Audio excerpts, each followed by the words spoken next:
syaikhan la yadkhulul jannata qati'un. Qala Sufyan, yakni qati'a rahimin. Dan Bukhari juga Imam Muslim meriwayatkan, la yadkhulul jannata qati'un, tidak akan masuk surga orang yang memutuskan. Di dalam hadis tidak dijelaskan memutuskan apa.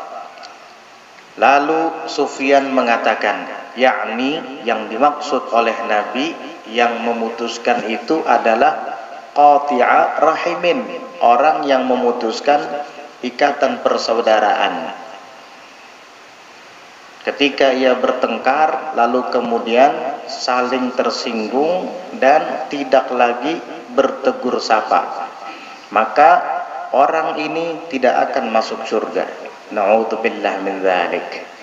Dilarang kita untuk memutus tali persaudaraan. Wa Ahmadu bisanadin ruwatuhu thiqatun.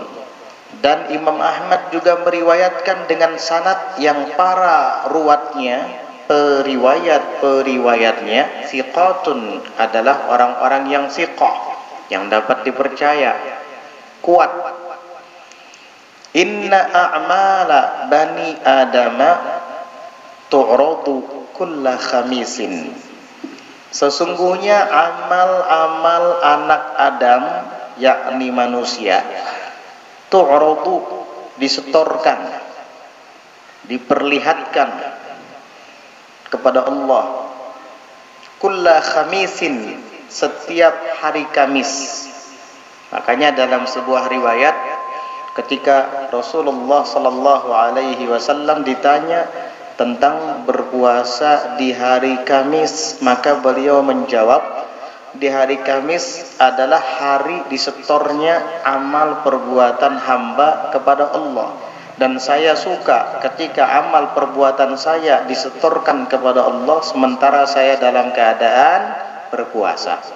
Itulah kenapa dianjurkan untuk berpuasa Senin Kamis, karena di hari Kamis adalah hari disetorkannya amal ibadah setiap hamba selama 1 minggu.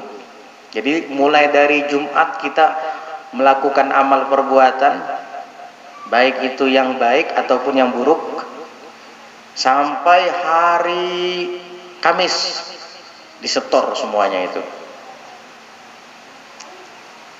Walailata Jumu'atin, dan di malam Jumat. Jadi amal anak cucu Adam, manusia ini disetorkan kepada Allah pada setiap hari Kamis dan setiap malam Jumat. Fala yuqbalu amalu qati'i rahimin, maka tidak diterima amal orang-orang yang memutuskan tali silaturrahim. Amalnya tidak diterima di sisi Allah Subhanahu wa taala. Dia setiap malam qiyamul lail, tahajud, witir. Setiap siang dia puasa. Yang fardu dikerjakan, yang sunnah juga dikerjakan. Tetapi dia bermusuh-musuhan.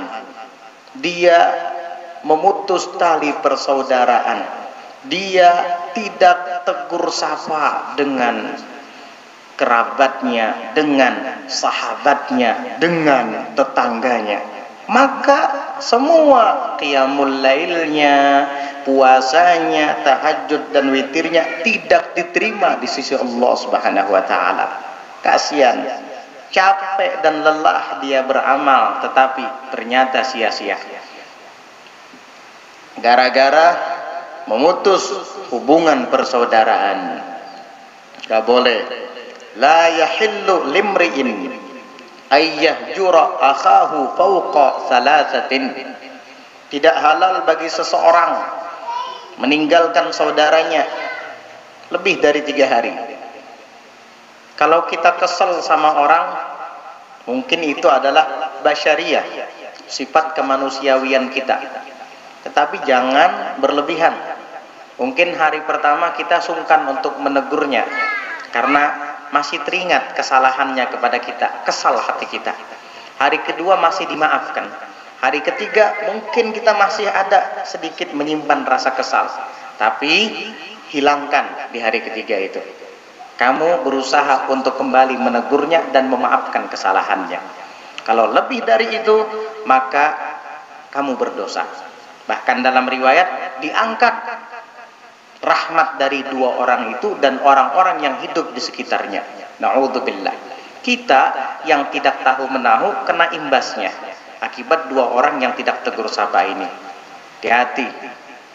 Bahkan di antara orang-orang yang tidak diangkat sholatnya, walau hanya satu jengkal di atas kepala, adalah al-akhawani al-mutasarimani, dua orang saudara yang saling bermusuh-musuhan, dua orang saudara yang saling bertengkar, tidak tegur sapa. Thalathatun la turfa'u salatuhum fauqa ru'usihim shibra. Ada tiga yang sholat mereka itu tidak diangkat di atas kepala mereka walau hanya sejengkal. Di antaranya adalah al-akhawanil mutasariman, dua orang bersaudara yang saling bertengkar, yang saling bermusuh-musuhan, yang tidak tegur sapa. Naudzubillah. Sholatnya nggak diangkat, amal ibadahnya tidak diterima. Wal Baihaqi, dan Al Baihaqi juga meriwayatkan annahu, bahwasanya, kata Imam Baihaqi, Nabi bersabda bahwasanya atani Jibrilu alaihi salam, telah datang kepada saya malaikat Jibril alaihi salam.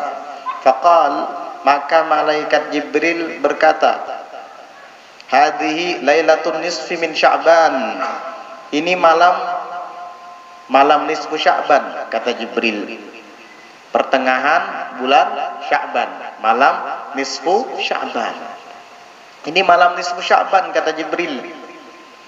Walillahi fiha utaqa'u minan nari, dan bagi Allah fiha, di malam ini, di malam nisfu Sya'ban, utaqa'u minan nar, ada memiliki beberapa orang hamba yang dibebaskan daripada neraka. Segenap hamba-hamba yang sudah dijebloskan dalam siksa api neraka, Allah bebaskan mereka. Kapan? Di malam nisfu Sya'ban. Bi'adadi sya'ri ghanami kalbin, dengan sebanyak bulu-bulu kambing milik Bani Kalab. Bani Kalab ini termasuk orang Arab yang banyak memiliki gembalaan kambing. Jadi mereka itu terkenal dengan banyak menggembala kambing, memelihara kambing. Nah, Allah Ta'ala membebaskan segenap hamba-hambanya di malam nisfu Sya'ban itu, sampai jumlah mereka itu sebanyak bulu-bulu kambing milik Bani Kalab. Nah, seekor kambing itu aja bulunya ada berapa ribu itu. Iya. Nah, bagaimana kalau 2 ekor, 3 ekor, atau mungkin ribuan ekor? Maka segitu juga Allah membebaskan hamba-hambanya dari azab api neraka. Di mana dan kapan? Di malam nisfu Sya'ban. Subhanallah. Fadlullahi wasi'. Karunia Allah itu luas.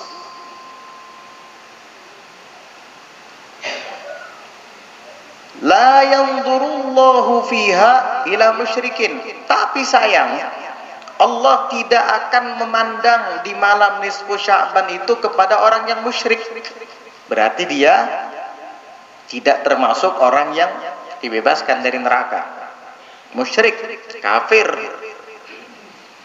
Siapa lagi? Wala ila musyahin, dan tidak pula kepada orang yang musyahin. Siapa musyahin? Musyahin itu orang yang menyimpan dendam di hatinya. Itu musyahin namanya. Dia memiliki kebencian, rasa dendam di hatinya kepada orang lain. Orang ini juga tidak mendapat ampunan itu, tidak mendapat kebebasan dari api neraka di malam nisfu Sya'ban. wala qati'i rahimin, dan tidak pula memandang kepada orang yang memutus tali persaudaraannya.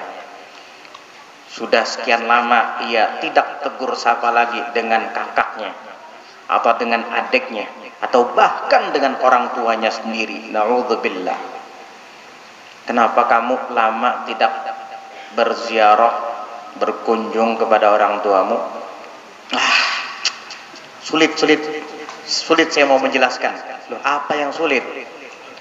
Sulit mau dijelaskan, sulit. Apa yang sulit? Nah, dia itu selalu memarahi saya. Emang kenapa? Ya saya tidak terima. Orang tua itu biar bagaimanapun tetap orang tua kita. Walaupun ia memarahi kita, walaupun ia memaki kita, terima sajalah. Orang tua itu tidak mungkin mau kalah dengan kita, karena dia orang tua kita, walaupun kita benar. Jadi bagaimana? Biarkan kita yang mengalah. Andai kata orang tua memaki kita, mencela kita, maka sebaiknya kita diam. Kalau kita menjawab, akhirnya apa? Orang tua kita sakit hati. Lebih baik kita saja yang sakit hati, tapi orang tua kita tidak. Kalau dia mencela kita, memaki kita, menyalahkan kita, padahal kita benar, yang sakit hati kan cuma kita. Tapi kalau kita menjawab, maka yang sakit hati bukan hanya kita, orang tua kita juga sakit hati. Jadi lebih baik kita saja yang tunggal sakit hatinya, orang tua kita tidak. Begitu semestinya. Mengalah saja. Orang tua ini bukan teman, bukan orang biasa, orang tua. Orang tua itu walaupun dia kafir wajib dihormati di dunia ini. Dulu ada seorang sahabat namanya Abdullah. Ayahnya Abdullah juga. Abdullah bin Ubay bin Salul. Abdullah bin Ubay bin Salul ayahnya Abdullah.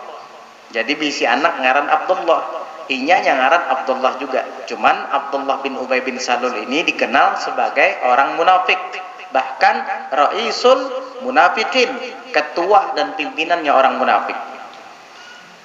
Suatu ketika Abdullah bin Ubay bin Salul mengata-ngatai Nabi, mencela Nabi. Mendengar anaknya Abdullah minta izin kepada Nabi, ya Rasulullah, biar saya habisi nyawanya.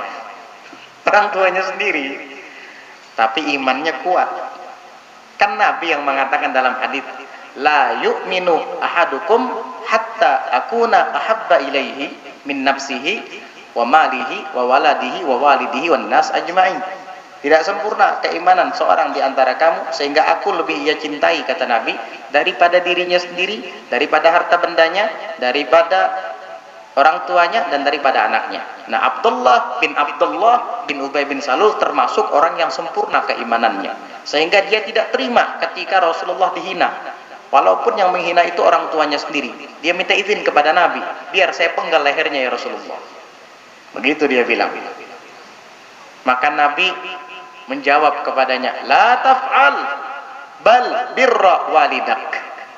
Jangan kamu lakukan itu, salah kamu kalau bersikap seperti itu, kata Nabi. Bal birra walidak, tapi kamu bakti sajalah kepada ayahmu walaupun dia munafik. Subhanallah. Walaupun munafik kita tetap wajib bakti kepada orang tua. Apalagi orang tua kamu setiap malam bangun malam, kamu tidur. Apalagi orang tua kamu setiap hari ngaji Quran, kamu buka HP, nggak karuan.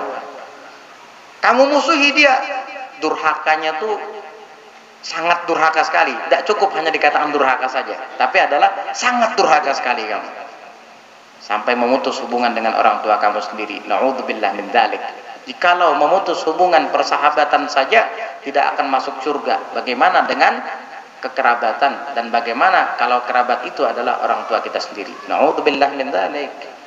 Pahami itu, ini bukan main-main ini. Amalkan, bukan hanya sekedar didengar. Mulai dari sekarang yang sudah lama tidak tegur sapa dengan orang tua atau sudah lama tidak mengunjungi mereka, besok ajak anak istrinya datangi orang tuanya, minta ampun. Mumpung masih hidup kamu. Ntar kalau kamu sudah mati baru menyesal, tapi nggak ada gunanya lagi sudah penyesalan. Ayo, besok rencanakan itu. Dari sekarang berencananya dari sekarang. Berencananya dari sekarang. Bagi yang ada permasalahan antara dia dengan orang tuanya atau dengan saudaranya, rencanakan dengan keluarga di rumah malam ini, besok kita jam berapa ke rumah orang tua, minta maaf, minta ampun, ya, ke rumah saudara, minta maaf, minta ampun. Rencanakan nanti dengan istrinya di rumah. Jam berapa besok? Pagi jam 9 atau jam 10 atau siang ba'da zuhur, rencanakan. Ini niat baik ya. Nah, mumpung kita masih hidup, kalau sudah mati baru menyesal dan tidak ada gunanya lagi sudah penyesalan. Supaya hadirnya kita di majelis tidak sia-sia. Kalau kita tetap seperti itu, sia-sia, kita nggak dapat pahalanya, ditolak sama Allah. Ketika hari Kamis distorkan, ternyata kita masih ada permasalahan dengan keluarga, masih ada konflik, sehingga kita tidak tegur sapa dengan mereka, ditolak sama Allah Subhanahu wa taala. Na'udzubillah min dzalik.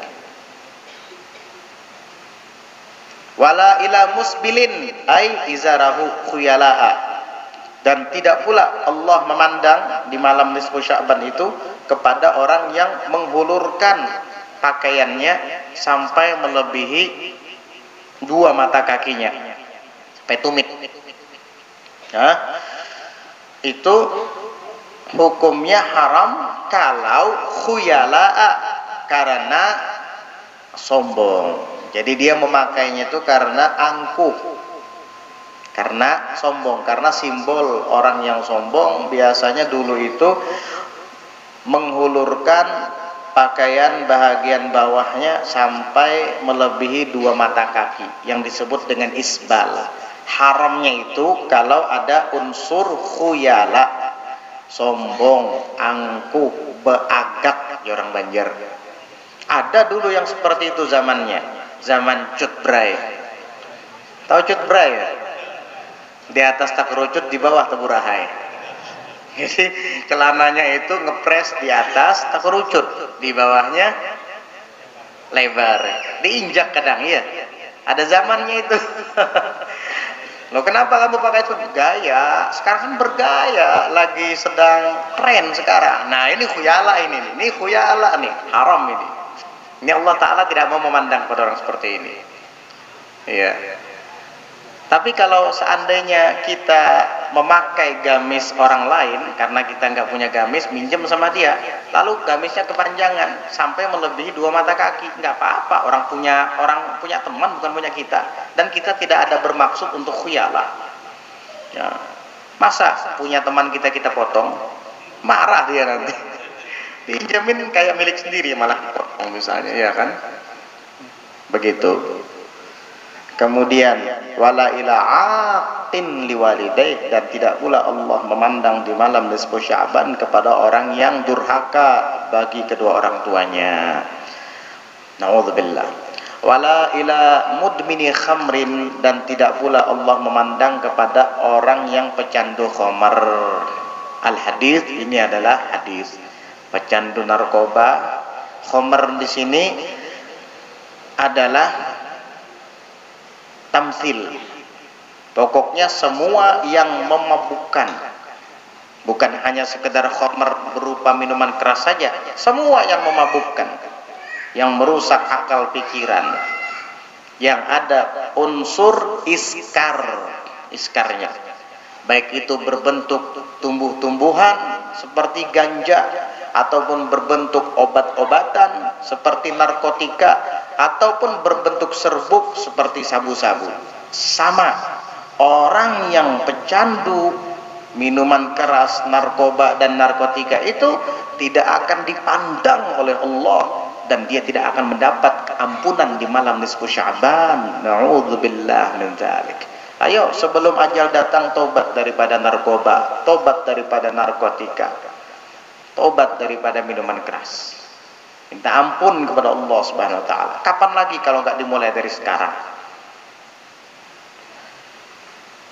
Wa Ibnu Hibban wa ghairuhu, dan Ibnu Hibban juga yang lainnya meriwayatkan, salasatun la yadkhulunal jannata, ada 3 kelompok yang tidak akan masuk surga. Mereka ini tidak akan masuk surga. 1, mudminul khamri, pecandu narkoba tadi, pecandu minuman keras, pecandu narkotika. Wa qati'ur rahim, dan yang kedua adalah orang yang memutus tali silaturahim. Wa musaddiqun bisihri, dan yang ketiga adalah orang yang membenarkan sihir. Hati-hati.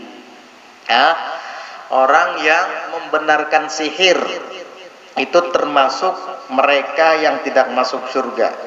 Apalagi yang melakukan sihir itu sendiri. Naudzubillah, ente datang ke dukun, Pak Dukun, saya tuh lagi sedang ada persoalan serius dengan fulan. Bisa nggak kamu bikin supaya dia itu kesurupan?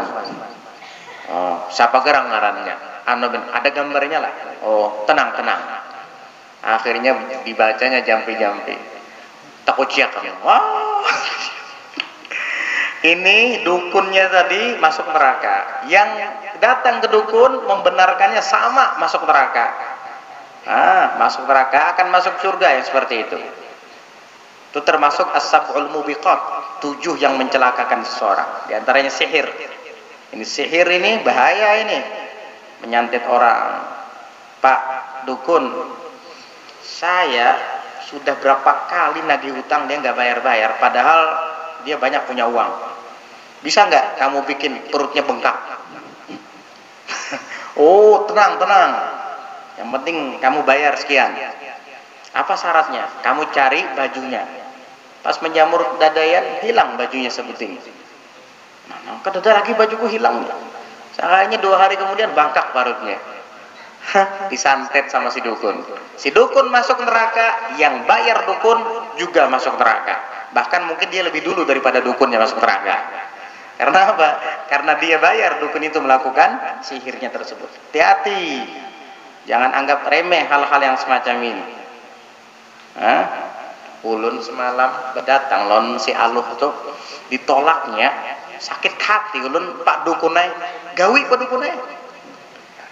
Supaya apa? Supaya orang ngerdeng hakunnya loninya. Nah, ini macam-macam. Ada juga ulun berjualan, sekalinya nang dihiga ulun tuh payu bener Pak Dukunai. Ulun dilewati orang aja lagi. Kayak apa caranya? Tenang jer dukun. Nah, kapas orang mati andak di bawahnya. Macam-macam modusnya. Pokoknya itu semua termasuk macam-macam daripada bentuk sihir dan hukumnya haram. Orang yang melakukannya tidak akan masuk surga. Begitu pula orang yang mempercayainya, membenarkannya, bahkan mendukungnya. Na'udzubillah min dzalik. Jangan main-main dengan sihir. Paham? Jangan main-main dengan sihir.